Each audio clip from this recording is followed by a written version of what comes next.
one of my best memories was when our shooting competitions, which we still do to some degree, but we used to do it the final 2 champions when it was all 8 courts. We did it on the court 1, and all the kids in the middle just cheering you on, counting your score. And it was probably the most nervous shots you'd have. Everyone's 1, 2, 3, and I remember getting the shakes. And I think I might have won 1. I did it every holiday, every possible camp, so only winning 1 is probably not great, but it was a very, very nervous time, which sticks with me still. And also we used to have, I remember I have a photo in my room still of one of the camps. My dad and Mark Bradke were here. We had a massive line just for photos. It probably took longer than it should have, but I still have that photo. So pretty much every day I still see the old logos and that photo of me with my dad and with Mark Bradke. Did you ever win a Player of the Day? Probably not. Do you remember when you did the clapping, you did a run around the court, you had to make the layup and everyone's cheering you on and you can't be, oh. If you miss a layup, it was embarrassing. Yes. Those are the days. No. So coaches, when I was growing up coming through Chase, man, I remember camps, we used to have superstar coaches. We used to get Big Willie Simmons used to come down, Warren Escort used to come down, Timsy used to come down for a bit. Timsy was great back then. She's one of exactly, she still is. But I remember just being around her, it was like, wow, Timsy's here. Your dad would come down, Mark Bradke would come down, coach would come down to all the camps and sign autographs, take photos. That was the best fun when we were a kid. And then probably more recently when I was, in my teens, was the Dave Peters, your Nick Abdiceviches, when Nick was a bit scarier. He would fire up on you and thick accent, and he'd scare you straight a few times. But those guys definitely helped me get better, and I loved having those guys as coaches during my time coming up through Chase. Also recently, even though he didn't necessarily coach me, George Deli Christos, who's a fan favourite really, everyone loves him here, he's awesome. He's also become my assistant at the Tigers for the 14 boys, and he's been awesome. I know the development that he gives to all the kids is the best there is, the best I've seen. And he's also good fun. Like his English isn't probably fantastic. He can understand him, everyone listens, and he's always happy, which is what it's all about. The kids love being around him, we love being around him, so he's definitely someone that I think has been really, really keystone of what Chase is about. Yeah, right.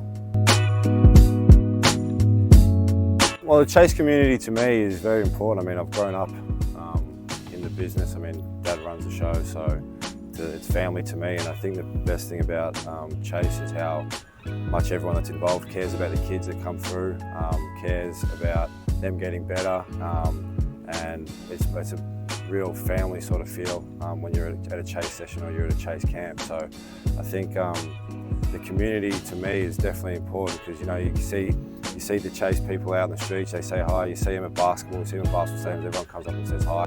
Yeah, similar to what Jack said, just having those role models within coaches, because as we've said, we've had so many fantastic coaches within the Chase program, so they end up being role models to you as young kids, and I think that's kind of inspired me, because I'm becoming a teacher, but the first relationship I've had coaching and educating kids was through Chase, so that's kind of inspired my future career. Who would win in a 1v1? Prime Nigel or current Jack? Come on, surely. You go on. I've had the privilege of playing with Jack, which is fantastic, but I've heard only positive things about Nigel as a player, and his greatest strength was passing, from what I've heard. So in the one-on-one setting, I apologise, Nigel, but I might have to go with the younger purchase on this one. Let's go. Yeah, I agree. All right, I agree. But not to criticise Nigel. No criticism whatsoever. What about a current Mason and a prime Andrew? It's probably a bit different, that one. Yeah, He was a very good scorer, and I was kind of opposite to what I've said to Nigel. Although he was a fantastic passer, my dad, he did score the ball.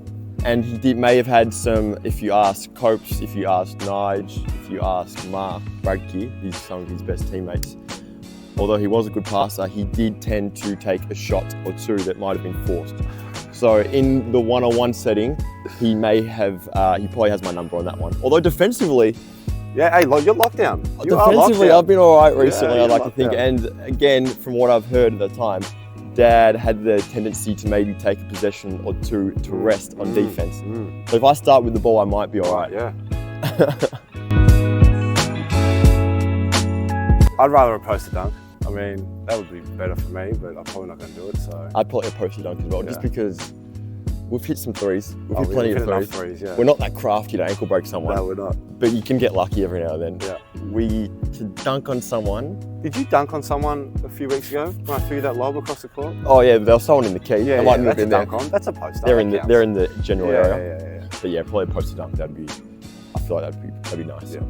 Favorite part of the camps, my favorite thing that we did at the camps had to be in and out. I mean, that's it's been going on for 25 years at these camps. So growing up on that, winning them, now running them, I love it. That's my favorite game. One of my favourite drills as a player and also a coach, to be honest. Kids love it. Kids always seem to be asking, when are we doing Treasure Island? When are we doing Treasure Island? So that one is fantastic, where all the cones are spread out. We'll get a lot, and it's good for the development. Kids take a lot of shots from different areas, and you can push them a little bit. Kids love shooting a 3-ball when they might not be quite efficient at it yet. So being able to push them, but as a player, it's good fun as well. You get a lot of shots up, and it's the competitive side of it I really enjoy. All right, Thank you guys. Here's 25 more. Yes, sir. That's it.